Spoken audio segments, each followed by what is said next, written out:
Hostel. The fog over the Danube was not a romantic veil, but a dirty cotton wool soaked with the smell of fuel oil, cheap beer, and something sour, putrid. Matt, leaning against the cold wall of the Bratislava train station, felt completely shattered. His dream of a European sex tour was gradually turning into a bad trip. "Where's that paradise for your wallet of yours?" he grumbled, huddling into his thin windbreaker. "I've already forgotten what girls look like without 5 layers of clothing and without an expression that says piss off." American. His friend Alex, the eternal optimist and organizer of this madness, was feverishly scrolling through an app on his phone, dulled from the journey. Chill, bro. Amsterdam was expensive, Prague was touristy, Berlin was just weird. But here, I'm telling you, it's a real gem. They say the depths of Eastern European debauchery here are so deep, the porn industry cries from envy. And all for pennies. Their third companion, an Icelander named Duke, smoked silently to the side. Tall, with a face carved from a glacier, and eyes the color of an Atlantic storm. He was a living legend in their university dorm. Duke wasn't looking for cheap thrills. He was seeking an extreme so intense it would take your breath away and wipe your memory clean. He spat on the asphalt. "Boring, Matthew. Your whining is more boring than the landscapes of Iceland. They say in this city you can find special places where the boundary blurs, where you can peer right into the abyss." "I've looked into the abyss, it's my student loan statement," Matt grumbled. "I just want a beer and something warm and soft." "Found it," Alex exclaimed, jabbing his finger at the screen. "Here it is. Hotel Umbra. The reviews are ecstatic. Heavenly delight, incredible service, any wish fulfilled. And the prices, oh God, the prices are just ridiculous." The decision was made. Soaked and frozen, they caught a taxi, an old Skoda with a perpetually preoccupied Slavic driver who seemed to understand them without words. He just gave a hoarse chuckle upon hearing the hotel's name and said something in his own language that made a tear roll down his stubbly cheek. The city outside the window swam like a mirage. Glowing neon signs for Club Carpathia and Bar Black Widow gave way to grim socialist modernist buildings with peeling plaster and window eyes covered by dirty curtains. Finally, the taxi sharply turned into a narrow, dark alley where it seemed the sun never shone, and braked. "Ambra." The driver grunted and held out his hand for the money. Before them stood not so much a hotel as an old mansion, squeezed between 2 faceless concrete boxes, a 3-story building with darkened stucco, a single lonely lantern above a massive oak door. No sign was visible, only a tarnished brass plaque with a barely legible name. But from under the door seeped a warm, yellowish light, and muted, sensual music could be heard. "Well, does it look like paradise?" Matt asked uncertainly. "Looks like a place where they make moonshine," Duke snorted, but a spark of interest flashed in his eyes for the first time that evening. The door opened silently, as if someone was waiting for them. They were met by a smell, thick, sweetish like expensive perfume, but with faint notes of old dust, floor wax and something medical, antiseptic. In the small lobby, no one was behind the desk. The interior was a strange mix of a fin de siècle bordello and a sanatorium. Velvet couches, mirrors in gilded frames, but on the walls, strict diagrams of human anatomy in antique frames. Hello?" Alex shouted. A woman appeared from behind a curtain, and both Americans gasped. She wasn't just beautiful, she was the embodiment of every fantasy they had ever had. Tall, with a figure Venus herself would envy, in a tight, dark dress, dark hair pulled back into a severe but incredibly sexy hairstyle. A face with high cheekbones and full lips seemed carved from marble. "Welcome to the Ambra, gentlemen." Her voice was low, velvety, with a slight accent that made it even more seductive. "We've been expecting you." "You were expecting us?" Matt repeated, feeling himself blush. "But of course, for our special guests, we always have rooms available. My name is Ilona. I will be your hostess. Please come in." She led them to the desk and handed them a guest book. The pages were made of thick yellowed paper. Alex eagerly began filling in the details. "Oh, the prices," he whispered ecstatically to Matt. "Look, full board, all-inclusive, pool, sauna, massage, and personal service. It's a steal!" Duke silently studied the room. His gaze caught on the elevator door, massive steel with frosted glass. It looked alien in this luxurious setting, like a refrigerator door or an operating room door. "What's there?"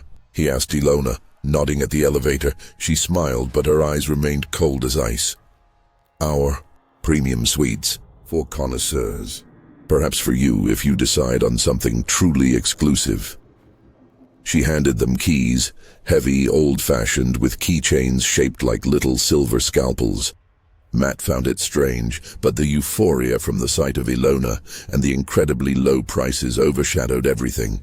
Their rooms were on the second floor, and it was truly paradise. Large rooms with huge beds, a bar with top-shelf alcohol, a jacuzzi, and almost immediately girls knocked on their door.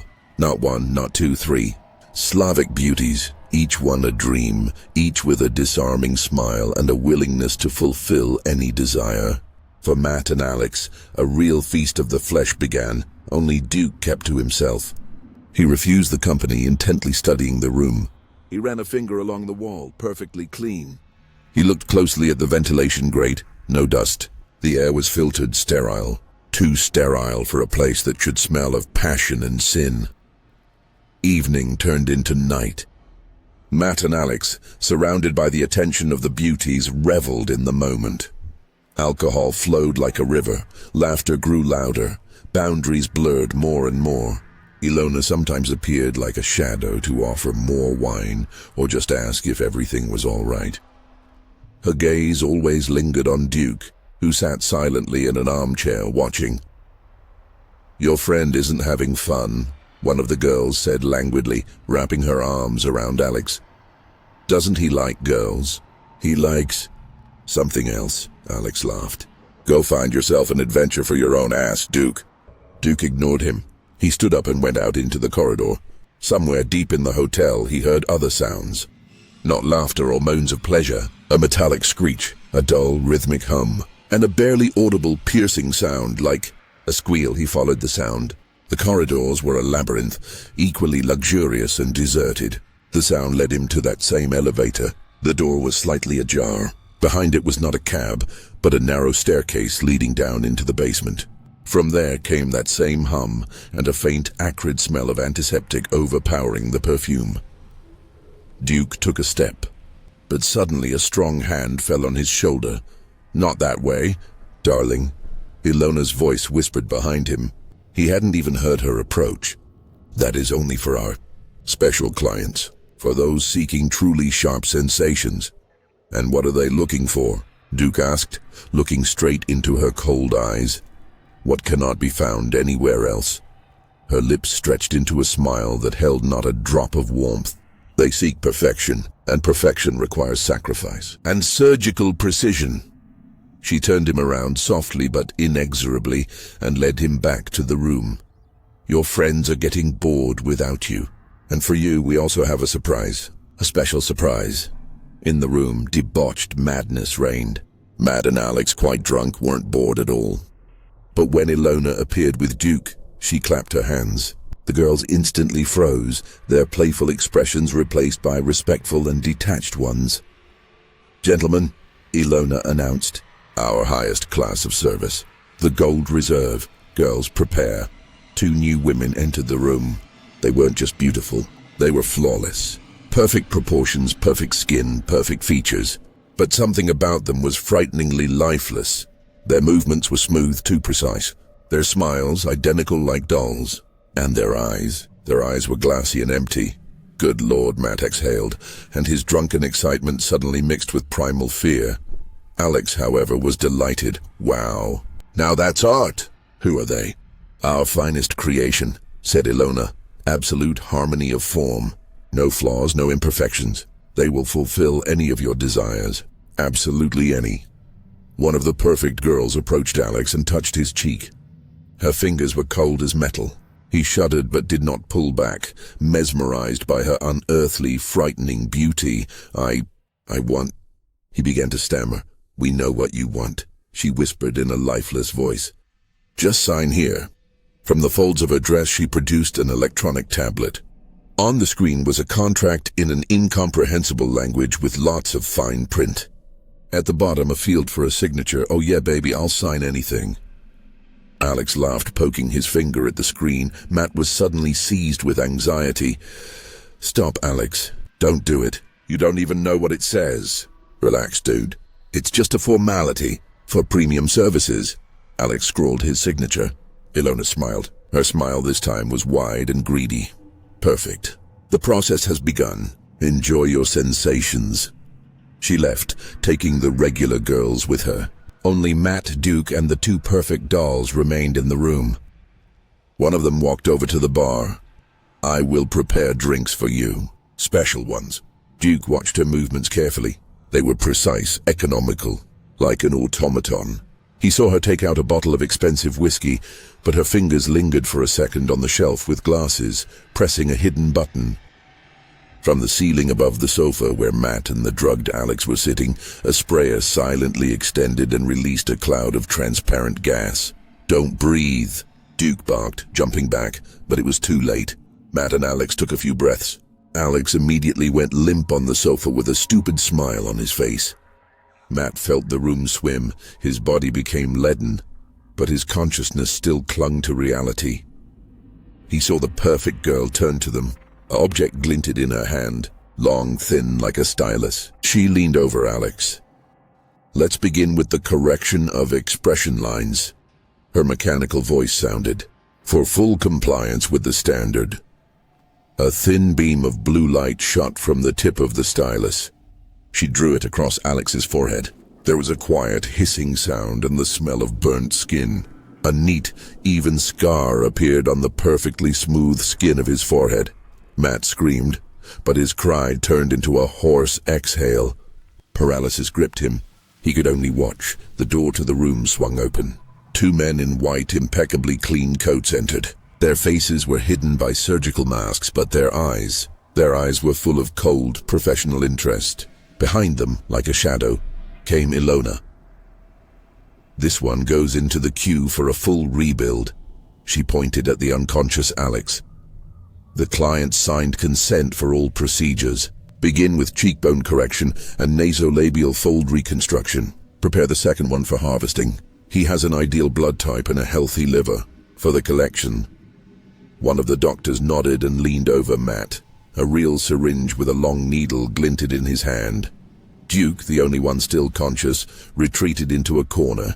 Adrenaline burned all the alcohol out of him. He looked around. No weapons. The exit was blocked. Ilona looked at him with the same cold curiosity. "And this one?" she drawled. "This one didn't sign, but he looked strong. And he has a special look. Check him for compatibility. Perhaps he will suit the chamber of suffering. Our regular clients value living matter. They like it when their artworks make sound." Duke understood. This wasn't just a gang of perverts. It was a high-tech, insanely expensive organization that kidnapped people and turned them into living commodities. Some into perfect obedient slaves, others into organ donors, and others into toys for sadists willing to pay a fortune for the right to inflict pain with surgical precision. One of the doctors stepped toward Duke. In his hand was the same stylus, only larger. Humming threateningly, "Do not move." An emotionless voice came from under the mask. "It will hurt." The humming tip of the stylus approached Duke's face. The doctor's eyes held no malice, no pleasure, only cold concentration, like a technician preparing a complex tool for work. Duke didn't think. He reacted. His leg, strong and sharp as a whip, shot upward. The toe of his boot connected with full force against the hand holding the stylus. There was a dry, bony crunch. The man in the coat howled in unexpected pain, the device falling from his shattered grip and clattering to the floor. A split second. Duke, using the momentum of his movement, lunged forward, not toward the exit, which was blocked by Ilona and the second guard, but toward the window. A massive velvet curtain. He yanked it down, tearing the rod from the wall, and a shower of dust and fabric rained down. "Hold him." Ilona hissed, and her velvety voice rang with steel for the first time. The second doctor rushed at Duke, pulling not a syringe from the folds of his coat, but a cleaver with a short, wide blade, a tool for butchering carcasses. Duke jumped back, tripped over the stunned Matt's body, and crashed to the floor. The cleaver whistled through the air just inches from his face. With his last ounce of strength, Duke kicked a low, dark wood coffee table. It flew into the attacker's legs. He stumbled, and Duke, rolling on the floor, grabbed the fallen stylus. It was heavy, unnaturally cold. A tiny blue indicator glowed on its body. He didn't know how it worked. He just pressed the first button he found. Not a beam, but a sphere of silent purple light shot from the tip. It hit the chest of the doctor with the cleaver. There was not a cry, but a strange wet pop. A stain on the white coat instantly spread, turning into a black smoldering hole. The man fell to his knees, looking at his destroyed chest with silent surprise, and went still. A shocked silence hung in the room, broken only by Duke's heavy breathing and the quiet sizzle of dead flesh. Ilona looked at him not with fear, but with a wild, insatiable curiosity. "Incredible," she whispered. "The reflexes of a wild animal, an ideal stress response. You are a true diamond." The door swung open. 2 more guards stood on the threshold, larger in uniforms with batons and shields. Their eyes were empty, like robots. Duke rolled back against the wall, the stylus in his trembling hand aimed at them. He knew it was the last shot in this strange weapon. Behind him by the window, Matt lay groaning, rubbing his temples. Alex was unconscious, a fresh, perfectly even scar blazing on his forehead. "Take him." "Alive," Ilona commanded, retreating to a safe zone. "Bones can be broken, but do not damage the internal organs. They have value." The guards moved forward, coordinating their movements. Duke clenched the stylus. He had to choose his moment, and at that moment Matt opened his eyes. His gaze was blurry, but he saw the approaching thugs. He saw Duke with the strange thing in his hands. He saw Alex's body with the scar, and the dead doctor with the hole in his chest. And his paralyzing terror suddenly burst like a soap bubble, turning inside out into a wild, hysterical scream. "Get away from us!" He grabbed the first thing his hand found, a heavy crystal ashtray, and hurled it at the nearest gilded-framed mirror. The mirror shattered with a crash into 1,000 pieces. The effect exceeded all expectations. The guards, moving like automatons, froze for a moment. Their programmed minds short-circuited at such a chaotic, unscripted action. Ilona shrieked, not in fear, but in rage at the desecration of her perfect space. It was all Duke needed. He didn't fire. He lunged forward at the guard's feet and stabbed the stylus with all his might into the gap between a boot and a trouser leg. He pressed all the buttons at once. There was a disgusting crunch and the smell of burnt meat. The guard screamed and fell, clutching his leg, from which charred shards of bone protruded. The second one was distracted by him. Duke, not losing momentum, got up and delivered a devastating knee to his groin. Even a guard programmed to endure pain folded in half with a gurgling moan. Duke grabbed the unconscious Alex by the collar and yelled at Matt, "Grab his legs!" "Run!" Matt, still in semi-shock, obeyed. They dragged Alex like a sack of sand toward the door. Ilona did not try to stop them. She stood watching with a strange, mesmerized smile. "Run," she said quietly.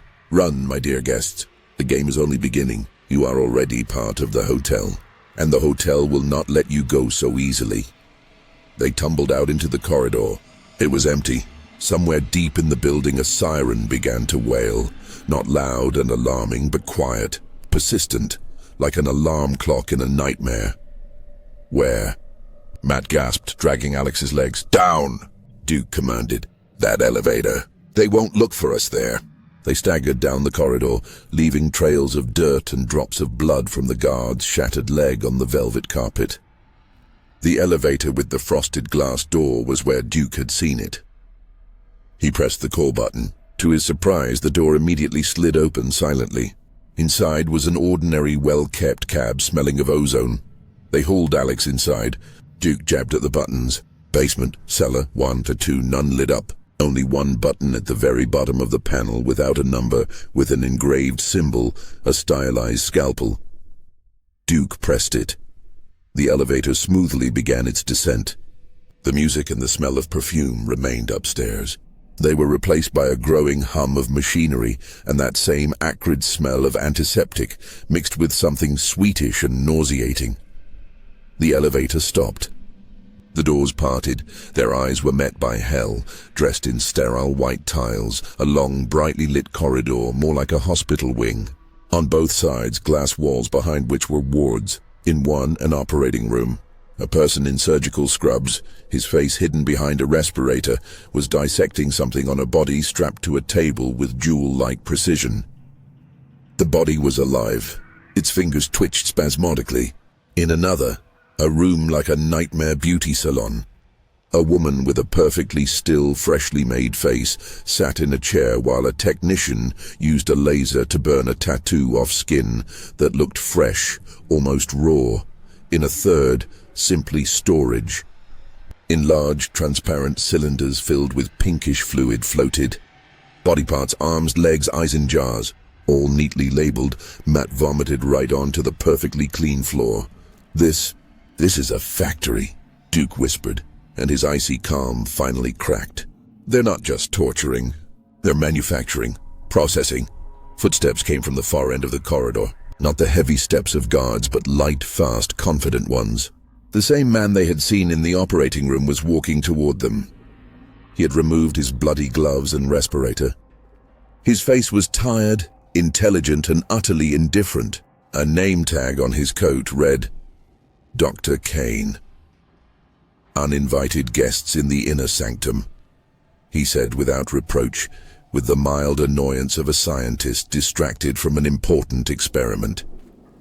Ilona informed me about you. You have caused us some damage. Stay away from us. Matt shrieked. That is impossible. Dr. Kane shook his head. You have seen too much, and more importantly, you demonstrate unique properties. Especially you, his gaze fixed on Duke. Your nervous system, pain response, adrenaline surge.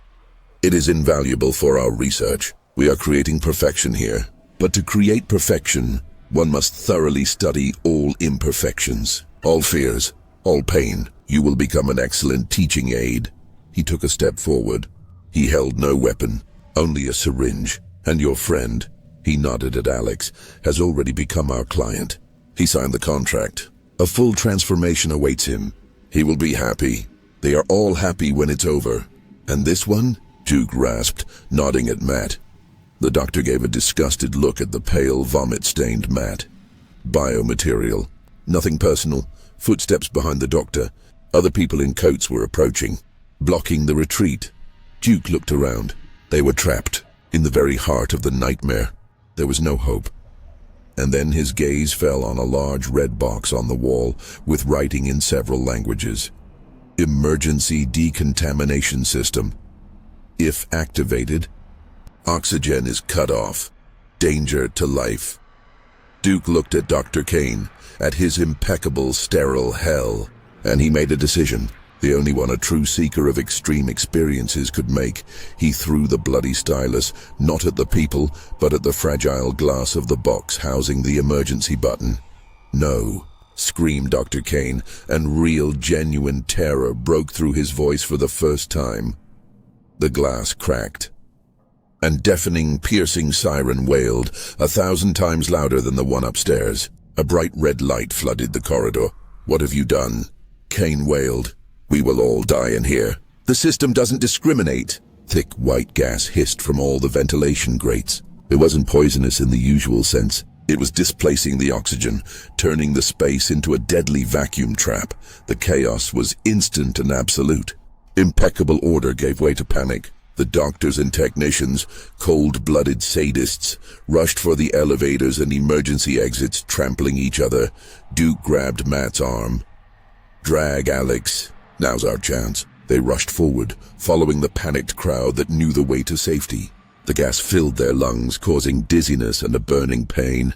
The glass walls cracked from the pressure change. They ran down the corridor of nightmares. past frantic, perfect creations beating against the walls of their cells, past patients on operating tables who had regained consciousness and were screaming wildly. The elevators were locked down. The crowd surged toward a heavy, armored door at the end of the corridor marked "Emergency Exit." Duke, Matt, and the unconscious Alex were just part of that flow. The door flew open, revealing a narrow concrete staircase leading upward. The crowd poured onto it. They burst out onto the street in some dark, deserted alley. It was raining. The air, dirty and damp, seemed sweeter than honey to them. They fell onto the wet asphalt, gasping and coughing. Around them, stumbling and falling, others ran out. Doctors, guards, technicians. They didn't look at the escapees. They were saving their own lives.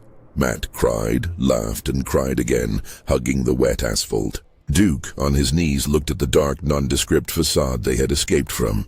No signs, no Hotel Ambra, just a door in a wall. He heard the wail of sirens, but not emergency ones. Police sirens. Someone must have raised the alarm. Cars with flashing lights were already pulling up to the alley, and then Duke saw her. In the shadows on the opposite side of the street stood Ilona. Her perfect dress was stained. Her hair was disheveled, but she was looking straight at him. And on her face was not anger, but the same insatiable predatory smile. She brought 2 fingers to her temple in the shape of a gun, then pointed at Duke and made a gesture as if noting something down in a notebook. "We remember you. You are ours." Then she melted into the darkness, disappearing like a ghost. Police officers with flashlights were already running toward them. Shouting something in an incomprehensible language, Matt was babbling something to them, sobbing, pointing at the door, at Alex with the scar on his forehead. Duke silently stared at the spot where Ilona had disappeared. He had found his extreme, the biggest one of his life, and he understood one simple thing. The hunt had only just begun, and now he was not the hunter, he was the prey.